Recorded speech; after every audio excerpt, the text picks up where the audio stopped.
নমস্কার।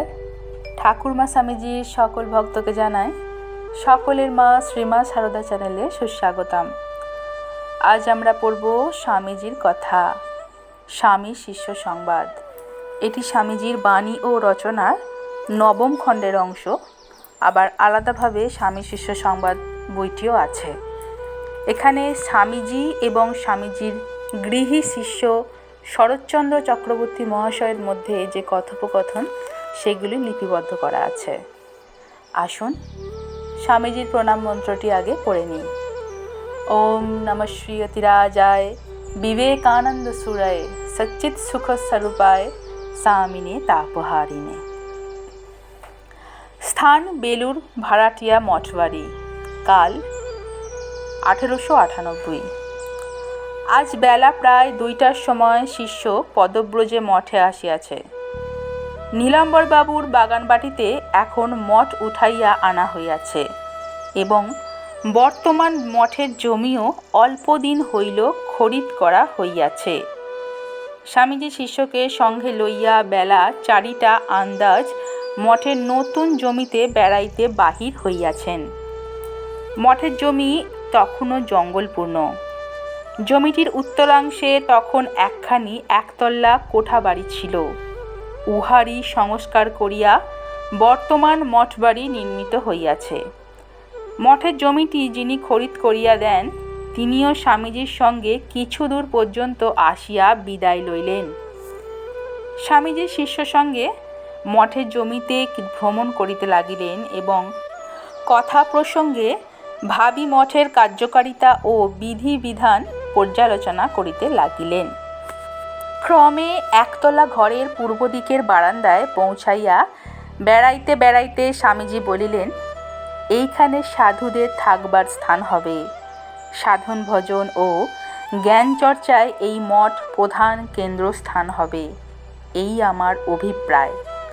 এখান থেকে যে শক্তির অভ্যুদয় হবে তা জগৎ ছেয়ে ফেলবে, মানুষের জীবনগতি ফিরিয়ে দেবে।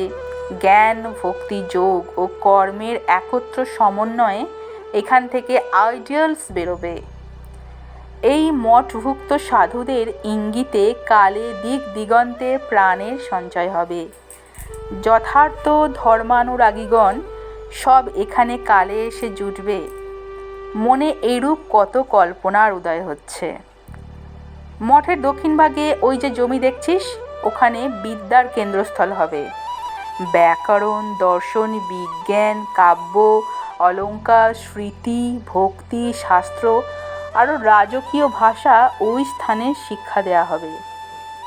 প্রাচীন টোলের ধরনে ওই বিদ্যা মন্দির স্থাপিত হবে। বাল ব্রহ্মচারীরা ওইখানে বাস করে শাস্ত্র পাঠ করবে।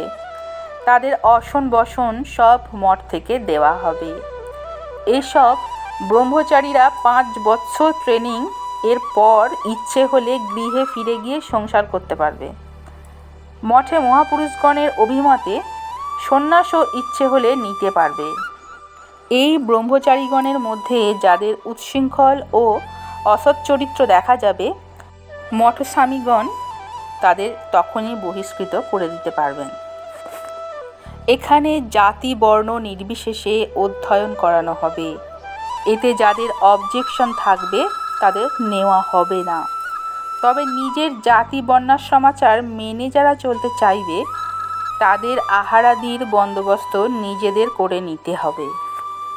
তারা অধ্যয়ন মাত্র সকলের সঙ্গে একত্র করবে। তাদেরও চরিত্র বিষয়ে মঠস্বামীগণ সর্বদা তীক্ষ্ণ দৃষ্টি রাখিবেন। এখানে ট্রেন্ড না হলে কেউ সন্ন্যাসের অধিকারী হতে পারবে না। ক্রমে এই রূপে যখন এই মঠের কাজ আরম্ভ হবে তখন কেমন হবে বল দেখি। শিষ্য বলছেন, আপনি তবে প্রাচীনকালের মতো গুরুগৃহে ব্রহ্মচর্যাশ্রমের অনুষ্ঠান পুনরায় দেশে চালাইতে চান? স্বামীজি বলছেন, নয় তো কি, মডার্ন সিস্টেম অফ এডুকেশনে ব্রহ্মবিদ্যা বিকাশের সুযোগ কিছুমাত্র নাই। পূর্বের মতো ব্রহ্মচর্যাশ্রম প্রতিষ্ঠিত করতে হবে। তবে এখন ব্রড বেসিস বা উদার ভাবের ওপর তার ফাউন্ডেশন করতে হবে। অর্থাৎ কালোপযোগী অনেক পরিবর্তন তাতে ঢোকাতে হবে, সেসব পরে বলবো। স্বামীজি আবার বলিতে লাগিলেন, মঠের দক্ষিণে ওই যে জমিটা আছে, ওইটিও কালে কিনে নিতে হবে। ওইখানে মঠের অন্নসত্র হবে। ওইখানে যথার্থ দিন দুঃখীগণকে নারায়ণ জ্ঞানে সেবা করবার বন্দোবস্ত থাকবে। ওই অন্নসত্র ঠাকুরের নামে প্রতিষ্ঠিত হবে। যেমন ফান্ডস জুটবে সেই অনুসারে অন্নসত্র প্রথম খুলতে হবে।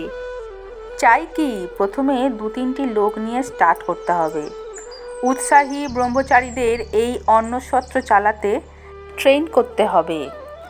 তাদের জোগাড় করে চাই কি ভিক্ষে করে এই অন্নসত্র চালাতে হবে। মঠ এ বিষয়ে কোনো রকম অর্থ সাহায্য করতে পারবে না। ব্রহ্মচারীদের ওর জন্য অর্থ সংগ্রহ করে আনতে হবে। সেবাসত্রে ওইভাবে 5 বছর ট্রেনিং সম্পন্ন হলে তবে তারা বিদ্যা মন্দির শাখায় প্রবেশাধিকার লাভ করতে পারবে। অন্নসত্রে 5 বছর আর বৃদ্ধাশ্রমে 5 বছর, এখনে 10 বছর ট্রেনিংয়ের পর মঠের স্বামীগণের দ্বারা দীক্ষিত হয়ে সন্ন্যাসাশ্রমে প্রবেশ করতে পারবে। অবশ্য যদি তাদের সন্ন্যাসী হতে ইচ্ছে হয় এবং উপযুক্ত অধিকারী বুঝে মঠাধ্যক্ষগণ তাদের সন্ন্যাসী করার অভিমত করেন, তবে কোনো বিশেষ সদ্গুণ সম্পন্ন ব্রহ্মচারী সম্বন্ধে ওই নিয়মের ব্যতিক্রম করে মঠাধ্যক্ষ তাকে যখন ইচ্ছে সন্ন্যাস দীক্ষা দিতেও পারবেন। সাধারণ ব্রহ্মচারীগণকে কিন্তু পূর্বে যেমন বললুম সেইভাবে ক্রমে সন্ন্যাসাশ্রমে প্রবেশ করতে হবে। আমার মাথায় এইসব আইডিয়া রয়েছে।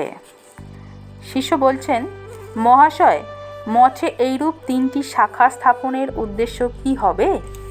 স্বামীজি বললেন, বুঝলিনি, প্রথমে অন্নদান, তারপরে বিদ্যাদান, সর্বোপরি জ্ঞানদান। এই 3 ভাবের সমন্বয় এই মঠ থেকে করতে হবে। অন্নদান করবার চেষ্টা করতে করতে ব্রহ্মচারীদের মধ্যে মনে পরার্থ কর্ম তৎপরতা ও শিবজ্ঞানে জীব সেবার ভাব দৃঢ় হবে। ও থেকে তাদের চিত্ত ক্রমে নির্মল হয়ে তাতে সত্যভাবের স্ফুরণ হবে। তা হলেই ব্রহ্মচারীগণ কালে ব্রহ্মবিদ্যা লাভের যোগ্যতা ও সন্ন্যাসাশ্রমে প্রবেশাধিকার লাভ করবে। শিষ্য বলছেন, মহাশয়, জ্ঞানদানই যদি শ্রেষ্ঠ হয় তবে আর অন্নদান বা বিদ্যাদানের শাখা স্থাপনের প্রয়োজন কি? স্বামীজি, তুই এতক্ষণেও কথাটা বুঝতে পারলিনি। শোন, এই অন্ন হাহাকারের দিনে তুই যদি পরার্থে সেবাকল্পে ভিক্ষা শিক্ষা করে যেরূপে হোক 2 মুঠো অন্ন দিন দুঃখীকে দিতে পারিস, তাহলে জীব জগতের ও তোর নিজের মঙ্গল তো হবেই, সঙ্গে সঙ্গে তুই এই সৎকার্যের জন্য সকলের সিম্প্যাথি পাবি। ওই সৎকার্যের জন্য তোকে বিশ্বাস করে কাম কাঞ্চনবদ্ধ সংসারীরা তোর সাহায্য করতে অগ্রসর হবে। তুই বিদ্যাদানে বা জ্ঞানদানে যত লোক আকর্ষণ করতে পারবি, তার সহস্রগুণ লোক তোর এই অযাচিত অন্নদানে আকৃষ্ট হবে। এই কাজে তুই পাবলিক সিম্প্যাথি যত পাবি তত আর কোনো কাজে পাবিনি। যথার্থ সৎ কাজে মানুষ কেন, ভগবানও সহায় হন। এই রূপে লোক আকৃষ্ট হলে তখন তাদের মধ্য দিয়ে বিদ্যা ও জ্ঞানার্জনের স্পৃহা উদ্দীপিত করতে পারবি। তাই আগে অন্নদান। শিষ্য বলছেন, মহাশয়, অন্নসত্র করিতে প্রথম স্থান চাই, তারপর ওই জন্য ঘর দ্বার নির্মাণ করা চাই, তারপর কাজ চালাইবার টাকা চাই। এত টাকা কোথা হইতে আসিবে? স্বামীজি বলছেন, মঠের দক্ষিণ দিকটা আমি এখনই ছেড়ে দিচ্ছি এবং ওই বেলতলায় একখানা চালা তুলে দিচ্ছি। তুই 1টি কি 2টি অন্ধ আঁতুর সন্ধান করে নিয়ে এসে কাল থেকেই তাদের সেবায় লেগে যা দেখি। নিজে ভিক্ষা করে তাদের জন্য নিয়ে আয়, নিজে রেঁধে তাদের খাওয়া। এই রূপে কিছুদিন করলেই দেখবি তোর এই কাজে কত লোক সাহায্য করতে অগ্রসর হবে, কত টাকা কড়ি দেবে। ন হি কল্যাণকৃত কশ্চিৎ দুর্গতিং তা তো গচ্ছতি। শিষ্য বলছেন, হ্যাঁ তা বটে। কিন্তু ওইরূপে নিরন্তর কর্ম করিতে করিতে কালে কর্মবন্ধন তো ঘটিতেই পারে। স্বামীজি, কর্মের ফলে যদি তোর দৃষ্টি না থাকে এবং সকল প্রকার কামনা বাসনার পারে যাবার যদি তোর একান্ত অনুরাগ থাকে, তাহলে ওই সব সৎকার্য তোর কর্মবন্ধন মোচনেই সহায়তা করবে। ওইরূপ কর্মে বন্ধন আসবে ও কথা তুই কি বলছিস? এরূপ পরার্থ কর্মই কর্মবন্ধনের মূলোৎপাটনের একমাত্র উপায়। নান্য পন্থা বিদ্যতে হায়নায়। শিষ্য বলছেন, আপনার কথায় অন্নসত্র ও সেবাশ্রম সম্বন্ধে আপনার মনোভাব বিশেষ করিয়া শুনিতে প্রাণে উৎসাহ হইতেছে। স্বামীজি, গরিব দুঃখীদের জন্য ওয়েল ভেন্টিলেটেড ছোট ছোট ঘর তৈরি করতে হবে। এক এক ঘরে তাদের 2জন কি 3জন মাত্র থাকবে। তাদের ভালো বিছানা, পরিষ্কার কাপড় চোপড় সব দিতে হবে। তাদের জন্য একজন ডাক্তার থাকবে। সপ্তাহে 1বার কি 2বার সুবিধা মতো তিনি তাদের দেখে যাবেন। সেবাশ্রমটি অন্নসত্রের ভিতরে একটা ওয়ার্ডের মতো থাকবে। তাতে রোগীদের শুশ্রূষা করা হবে। ক্রমে যখন ফান্ড এসে পড়বে তখন একটা মস্ত রন্ধনশালা করতে হবে। অন্নসত্রে কেবল দিয়তাং নিয়তাং ভুজ্যতাম এই রব উঠবে। ভাতের ফ্যান গঙ্গায় গড়িয়ে পড়ে গঙ্গার জল সাদা হয়ে যাবে।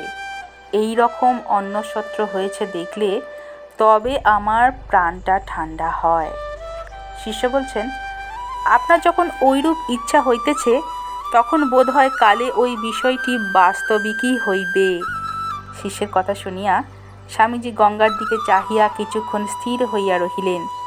পরে প্রসন্ন মুখে সস্নেহে শিষ্যকে বলিলেন, তোদের ভিতর কার কবে সিংহ জেগে উঠবে তা কে জানে। তোদের একটার মধ্যে মা যদি শক্তি জাগিয়ে দেন তো দুনিয়াময় এমন কত অন্নসত্র হবে। কি জানিস, জ্ঞান, শক্তি, ভক্তি সকলই সর্বজীবে পূর্ণভাবে আছে। এদের বিকাশের তারতম্যটাই কেবল আমরা দেখি এবং একে বড় ওকে ছোট বলে মনে করি। জীবের মনের ভেতর একটা পর্দা যেন মাঝখানে পড়ে পূর্ণ বিকাশটাকে আড়াল করে রয়েছে। সেটা সরে গেলেই ব্যাস, সব হয়ে গেল।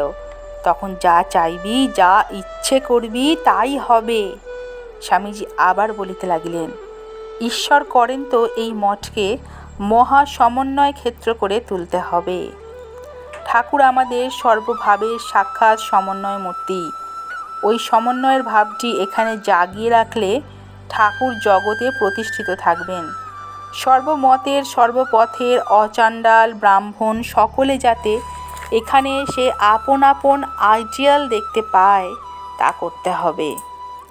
সেদিন যখন মঠের জমিতে ঠাকুরকে স্থাপন করলুম তখন মনে হলো যেন এখান হতে তার ভাবের বিকাশ হয়ে চরাচর বিশ্ব ছেয়ে ফেলেছে। আমি তো যথাসাধ্য করছি ও করব। তোরাও ঠাকুরের উদার ভাব লোকদের বুঝিয়ে দে। বেদান্ত কেবল পড়লে কি হবে, প্র্যাকটিক্যাল লাইফে অর্থাৎ কর্মজীবনে শুদ্ধাদ্বৈতবাদের সত্যতা প্রমাণ করিতে হইবে। শঙ্কর এ অদ্বৈতবাদকে জঙ্গলে পাহাড়ে রেখে গেছেন। আমি এবার সেটাকে সেখান থেকে সংসারে ও সমাজের সর্বত্র রেখে যাব বলেই এসেছি। ঘরে ঘরে, মাঠে ঘাটে, পর্বতে প্রান্তরে এই অদ্বৈতবাদের দুন্দুভিনাদ তুলতে হবে। তোরা আমার সহায় হয়ে লেগে যা। শিষ্য বলছেন, মহাশয়, ধ্যান সহায়ে ওই ভাব অনুভূতি করতেই যেন আমার ভালো লাগে, লাপাতে ঝাঁপাতে ইচ্ছে হয় না। স্বামীজি, সেটা তো নেশা করে অচেতন হয়ে থাকার মতন। শুধু ওইরূপ থেকে কি হবে? অদ্বৈতবাদের প্রেরণায় কখন বা তাণ্ডব নৃত্য করবি, কখন বা বুঁদ হয়ে থাকবি? ভালো জিনিস পেলে কি একা খেয়ে সুখ হয়? 10 জনকে দিতে হয় ও খেতে হয়। আত্মানুভূতি লাভ করে না হয় তুই মুক্ত হয়ে গেলি, তাতে জগতে এলো গেল কি? ত্রিজগৎ মুক্ত করে নিয়ে যেতে হবে। মহামায়ার রাজ্যে আগুন ধরিয়ে দিতে হবে। তখনই নিত্য সত্যে প্রতিষ্ঠিত হবি। সে আনন্দের কি তুলনা আছে রে? নিরবধি গগনাভম। আকাশকল্পে ভূমানন্দে প্রতিষ্ঠিত হবি। জীবজগতের সর্বত্র তোর নিজ সত্তা দেখে অবাক হয়ে পড়বি। স্থাবর ও জঙ্গম সমস্ত তোর আপনার সত্তা বলে বোধ হবে। তখন সকলকে আপনার মতো যত্ন না করে থাকতে পারবি নি। এরূপ অবস্থা হচ্ছে প্র্যাকটিক্যাল বেদান্ত, কর্মে পরিণত করা বেদান্তের অনুভূতিকে। বুঝলি? তিনি অর্থাৎ ব্রহ্ম এক হয়েও ব্যবহারিকভাবে বহুরূপে সামনে রয়েছেন। নাম ও রূপ এই ব্যবহারের মূলে রয়েছে। যেমন ঘটের নামরূপটা বাদ দিয়ে কি দেখতে পাস? একমাত্র মাটি, যা এর প্রকৃত সত্তা। সেরূপ ভ্রমে ঘট পট মঠ সব ভাবছিস ও দেখছিস। জ্ঞান প্রতিবন্ধক এই যে অজ্ঞান, যার বাস্তব কোনো সত্তা নেই, তাই নিয়ে ব্যবহার চলছে। মাগ ছেলে দেহ মন যা কিছু সবই নাম রূপ সহায়ে অজ্ঞানের সৃষ্টিতে দেখতে পাওয়া যায়। অজ্ঞানটা যেই সরে দাঁড়ালো তখনই ব্রহ্মসত্তার অনুভূতি হয়ে গেল। শিষ্য বলছেন, এই অজ্ঞান কোথা হইতে আসিল? স্বামীজি, কোথেকে এলো তা পরে বলবো। তুই যখন দড়িকে সাপ ভেবে ভয়ে দৌড়তে লাগলি, তখন কি দড়িটা সাপ হয়ে গেছিল? না তোর অজ্ঞতাই তোকে অমন করে ছুটিয়েছিল? শিষ্য বলছেন, অজ্ঞতা হইতেই ওইরূপ করিয়াছিলাম স্বামীজি।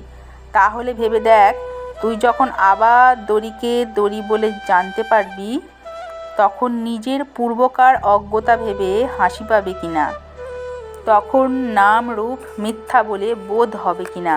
শিষ্য বলছেন, তা হবে স্বামীজি। তা যদি হয় তবে নাম রূপ মিথ্যা হয়ে দাঁড়ালো। এরূপে ব্রহ্মসত্তাই একমাত্র সত্য হয়ে দাঁড়ালো। এই অনন্ত সৃষ্টি বৈচিত্র্যেও ও তার স্বরূপের কিছুমাত্র পরিবর্তন হয়নি।